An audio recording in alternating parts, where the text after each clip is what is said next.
Dan, ഇനി അറിയേണ്ടത് തന്ത്രിയെ Kandararu രാജീവരെ arrest ചെയ്യുമോ എന്നാണ് അറിയേണ്ടത്. അതോടൊപ്പം ഈ കേസുമായി ബന്ധപ്പെട്ട് ചോദ്യം ചെയ്യേണ്ട എന്തെങ്കിലും വിവരങ്ങൾ പുറത്തു വന്നിട്ടുണ്ടോ? കൂടുതൽ ആളുകളിലേക്ക് അന്വേഷണം എത്തുന്നുണ്ടോ? കൂടുതൽ അറസ്റ്റ് ഉണ്ടാകുമോ? ഡാൻ,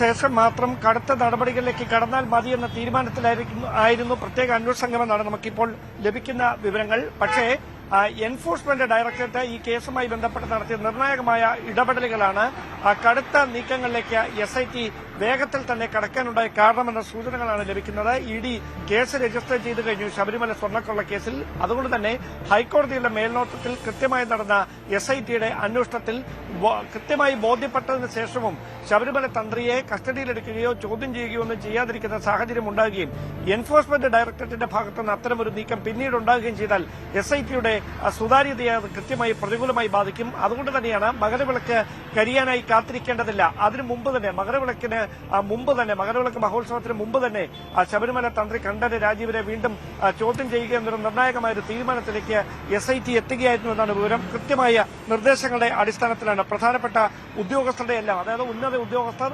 ആഭ്യന്തര വകുപ്പിലെ പ്രധാനപ്പെട്ട വ്യക്തികൾ, അവർക്കൊക്കെ ഇതിനെക്കുറിച്ച് നേരത്തെ തന്നെ ധാരണയുണ്ടായിരുന്നു. അതായത് ശബരിമല തന്ത്രിക്ക് ഉണ്ണികൃഷ്ണൻ പോറ്റിയുമായുള്ള ബന്ധം ഏത് തരത്തിലാണ്, അവർ ചില സ്വകാര്യ സന്ദർശനങ്ങളടക്കം ദുരൂഹത ഉണർത്തുന്ന തരത്തിൽ ചില സ്വകാര്യ സന്ദർശനങ്ങളടക്കം നടത്തിയിട്ടുണ്ട് ശബരിമല തന്ത്രിയും ഉണ്ണികൃഷ്ണൻ പോറ്റിയുമായിട്ട് എന്നാണ് രഹസ്യാന്വേഷണ വിഭാഗത്തിന്റെയൊക്കെ നേരത്തെയുള്ള കണ്ടെത്തൽ. അതുകൊണ്ട് തന്നെ ഈ ജനുവരി മാസം 5-ാം തീയതിക്ക് ശേഷം എപ്പോൾ വേണമെങ്കിലും ശബരിമല തന്ത്രിയെ ചോദ്യം ചെയ്തേക്കുമെന്നുള്ള സൂചനകളൊക്കെ നേരത്തെ പുറത്തുവരുന്നുണ്ടായിരുന്നു. പക്ഷേ SIT അപ്പോഴും അക്കാര്യം സ്ഥിരീകരിച്ചിരുന്നില്ല. എന്തായാലും 14-ാം തീയതി മകരവിളക്ക് കഴിയട്ടെ എന്നൊരു നിലപാടിലായിരുന്നു അവർ. ഒരുപക്ഷേ എൻഫോഴ്സ്മെന്റ് ഡയറക്ടറേറ്റിന്റെ ഭാഗത്തുനിന്ന് വളരെ പെട്ടെന്നുണ്ടായ തിടുക്കത്തിലുണ്ടായ ഇടപെടലുകൾ തന്നെ ആയിരിക്കാം. ഇനിയും കാത്തിരുന്നാൽ അത് അന്വേഷണത്തിന്റെ സുതാര്യതയെ ബാധിക്കും എന്നൊരു ബോധ്യത്തിന്റെ അടിസ്ഥാനത്തിൽ ഇന്ന് ചോദ്യം ചെയ്യാനായി വിളിച്ചു വരുത്തുകയും ഇപ്പോൾ കസ്റ്റഡിയിലെടുത്ത് വിശദമായി ചോദ്യം ചെയ്യുകയും ചെയ്യുന്ന തരത്തിലേക്ക് കാര്യങ്ങൾ എത്തിച്ചെന്ന് വേണം മനസ്സിലാക്കാൻ. വൈകാതെ തന്നെ അറസ്റ്റ് രേഖപ്പെടുത്തിയേക്കുമെന്നുള്ള സൂചനകളാണ് ലഭിക്കുന്നത്. കാരണം പരമാവധി തെളിവുകൾ ശേഖരിച്ചതിന് ശേഷമായിരുന്നു ആദ്യം ചോദ്യം ചെയ്യാനായി തന്ത്രിയെ വിളിച്ചു വരുത്തിയത്. അന്ന് കാര്യങ്ങൾ ചോദിച്ചറിയുക മാത്രമാണ് ചെയ്തത്. അവിടുത്തെ വിശ്വാസവുമായി ബന്ധപ്പെട്ട കാര്യങ്ങളിൽ മാത്രമാണ് തങ്ങൾ അഭിപ്രായം പറയാറുള്ളത്. ദേവസ്വം ബോർഡിന്റെ പ്രവർത്തനങ്ങളിൽ ഇടപെടാറില്ലായിരുന്നു എന്നാണ് ആദ്യം ഇങ്ങനെ ഒരു ചോദ്യം ചെയ്യൽ നടന്നതിന് ശേഷം തന്ത്രി അന്വേഷണ സംഘത്തിന് പ്രത്യേകിച്ച് മാധ്യമങ്ങൾക്കൊക്കെ നൽകിയ വിശദീകരണം. പക്ഷേ അങ്ങനെ ആയിരുന്നില്ല കാര്യങ്ങൾ.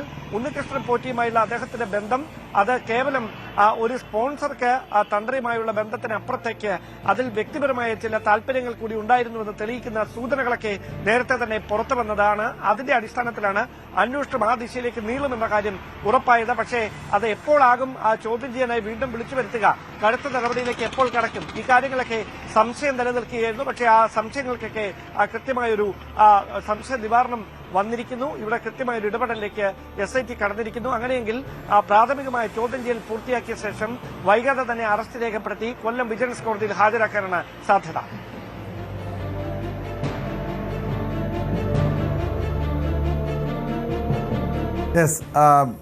TG സജിത്തിലേക്ക് ഒരിക്കൽ കൂടി. സജിത്ത്, നേരത്തെ ഈ കണ്ഠര് രാജീവര് നേരത്തെ വ്യക്തമാക്കിയ കാര്യം ഇതാണ്, അതായത് പോറ്റിയുമായി അടുപ്പമുണ്ട്, പക്ഷേ തനിക്ക് ഈ സ്വർണ്ണക്കൊള്ളയിൽ യാതൊരു ബന്ധവുമില്ല. സ്വർണം പുറത്തേക്ക് അറ്റകുറ്റപ്പണി നടത്താൻ വേണ്ടിയുള്ള അനുമതി നൽകിയിരുന്നു, സ്വർണം പുറത്തേക്ക് കൊണ്ടുപോകാനുള്ള അനുമതി നൽകിയിരുന്നില്ല എന്നാണ്. നമുക്കറിയാം ഈ കേസിൽ ഇതിന് അനുമതി നൽകിയത് ദേവസ്വം ബോർഡാണ്. ഇതിൽ എങ്ങനെയാണ് ഈ തന്ത്രിയിലേക്ക് അന്വേഷണം എത്താനുള്ളൊരു സാഹചര്യം എന്താണ്? ഈ ഉണ്ണികൃഷ്ണൻ പോറ്റിയുമായി ബന്ധമുണ്ട്, അതല്ലെങ്കിൽ ഉണ്ണികൃഷ്ണൻ പോറ്റിയെ ശബരിമലയിൽ എത്തിച്ചതും ദേവസ്വം ബോർഡുമായി പരിചയപ്പെടുത്തിയതും തന്ത്രിയാണ് എന്ന ഒരൊറ്റ കാരണത്തിനപ്പുറം ഈ ഒരു സ്വർണ്ണക്കൊള്ളയിൽ നേരിട്ട് തന്ത്രിക്ക് പങ്കുണ്ട് എന്ന് തെളിയിക്കാൻ പറ്റുന്ന രീതിയിലുള്ള എന്തെങ്കിലും നിർണായകമായിട്ടുള്ള വിവരങ്ങൾ SITക്ക് ലഭിച്ചു എന്ന് തന്നെ കരുതണോ?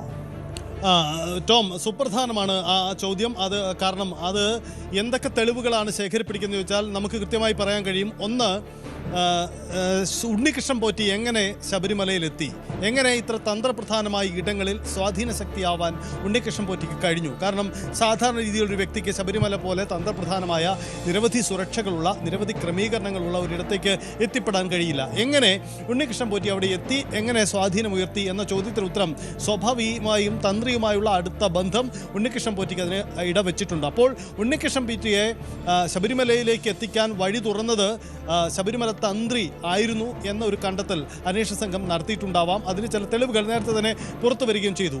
രണ്ടാമത്തെ കാര്യം, ശബരിമലയിലെ സ്വർണം പൂശുന്നതിന് വേണ്ടി പുറത്തേക്ക് കൊടുത്തു വിടുന്ന കാര്യങ്ങളിൽ നിയമപ്രകാരം തന്നെ, ദേവസ്വം മാനുവൽ പ്രകാരം തന്നെ ഒപ്പിടേണ്ട വ്യക്തികളിൽ ഒരാളാണ് ശബരിമല തന്ത്രി. അത് തന്ത്രിയുടെ അനുമതി തീർച്ചയായും അതിന് ആവശ്യമാണ്. താന്ത്രിക അനുമതി വാക്കാലോ ദൈവിക വിധിപ്രകാരവും അല്ല വേണ്ടത്, മറിച്ച് മഹസറിൽ അദ്ദേഹത്തിൻ്റെ ഒപ്പ് രേഖപ്പെടുത്തണം. ഇതിൽ ഈ കൊണ്ടുപോയ ഇടങ്ങളിൽ അദ്ദേഹത്തിൻ്റെ ഒപ്പ് ഉണ്ടായിട്ടുണ്ട്, അതായത് അദ്ദേഹത്തിൻ്റെ അനുമതി ഉണ്ടായിരുന്നു എന്നാണ് വസ്തുത.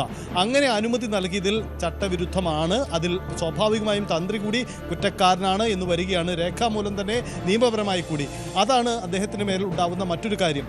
ഇതിനും അപ്പുറം തന്ത്രിയും ഉണ്ണികൃഷ്ണൻ പോറ്റിയും തമ്മിൽ മറ്റ് ഇടപാടുകളോ മറ്റു ബന്ധങ്ങളോ ഉണ്ടായിരുന്നോ എന്ന ചോദ്യം കൂടി ഉയരുകയാണ്. ഒരുപക്ഷെ അത് ശബരിമലയ്ക്ക് പുറത്തുള്ള മറ്റിടങ്ങളാവാം. ബംഗളൂരു ഒരുപക്ഷെ ഈ ഉണ്ണികൃഷ്ണൻ പോറ്റിയുടെ ഒരു കേന്ദ്രമാണ്. ബംഗളൂരുവിലെ ക്ഷേത്രങ്ങളുമായി ബന്ധപ്പെട്ട്, അയ്യപ്പ ക്ഷേത്രങ്ങളുമായി ബന്ധപ്പെട്ട് ശബരിമല തന്ത്രിമാർക്കും അവിടുത്തെ താന്ത്രിക വിധിയും പൂജാകർമ്മങ്ങളിൽ ബന്ധപ്പെടുന്നതാണ്.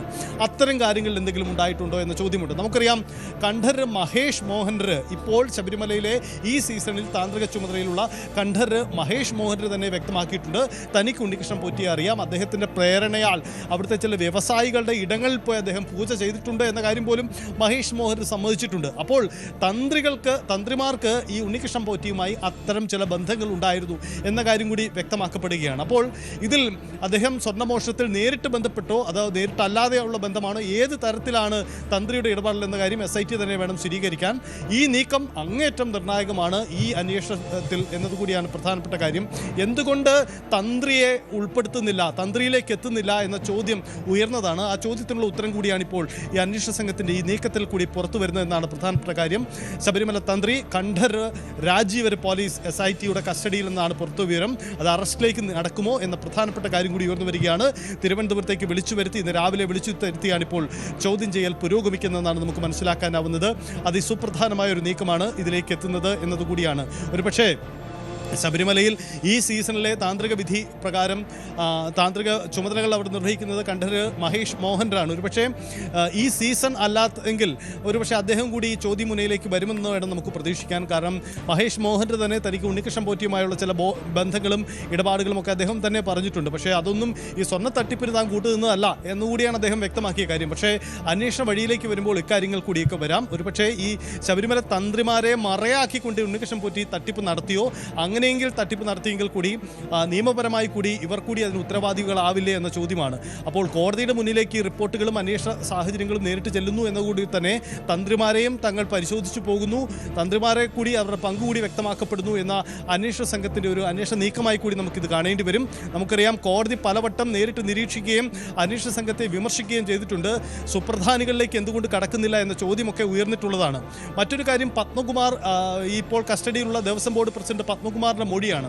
പത്മകുമാർ പറഞ്ഞിട്ടുണ്ട്, ഒരു കാര്യത്തിനും തനിക്ക് മാത്രമല്ല ഉത്തരവാദിത്തം, ഒപ്പുവെച്ചത് മറ്റ് ഭാരവാഹികൾക്ക് ഉത്തരവാദിത്തമുണ്ട്, തന്ത്രിക്ക് ഉത്തരവാദിത്തമുണ്ട്, തന്നെ മാത്രം കസ്റ്റഡിയിൽ എടുത്തിട്ടോ അല്ലെ തന്നെ മാത്രം കുരുക്കാനോ കഴിയില്ല എന്ന വാദം അദ്ദേഹം ഉന്നയിച്ചതാണ്. അത് അദ്ദേഹം മാധ്യമങ്ങളോട് പറഞ്ഞു എന്ന് മാത്രമല്ല, കോടതിയിൽ ജാമ്യ ഹർജി ഫയൽ ചെയ്യുമ്പോഴും പത്മകുമാർ ഈ വാദം ഉന്നയിച്ചിട്ടുണ്ട്. ദൈവതുല്യനായ ഒരു വ്യക്തിക്ക് ഇതിൽ പങ്കുണ്ട് എന്ന കാര്യം നേരത്തെ തന്നെ ഈ പത്മകുമാർ വ്യക്തമാക്കിയിട്ടുള്ളതാണ്. അപ്പോൾ പത്മകുമാർ പറഞ്ഞ വ്യക്തി തന്ത്രിതയാണോ, അങ്ങനെയാണോ തന്ത്രിയിലേക്ക് അന്വേഷണ സംഘം എത്തിയത് എന്ന പ്രധാനപ്പെട്ട ചോദ്യം കൂടി ഇക്കാര്യത്തിൽ ഉയർന്നു വരികയാണ്. എന്തായാലും വളരെ സുപ്രധാനമായ നീക്കമാണ്.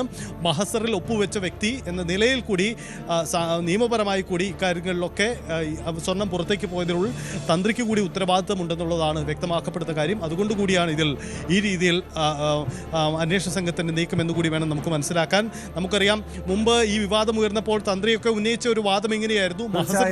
സജിത്ത് സൂചിപ്പിച്ചതുപോലെ ആ ദൈവതുല്യൻ, പത്മകുമാർ സൂചിപ്പിച്ച ദൈവതുല്യൻ തന്ത്രിയാണോ, കണ്ഠർ രാജീവരാണോ എന്ന ചോദ്യത്തിന് ഒരുപക്ഷെ ഉടൻ തന്നെ ഉത്തരം ലഭിക്കുമെന്ന് തന്നെ പ്രതീക്ഷിക്കാം.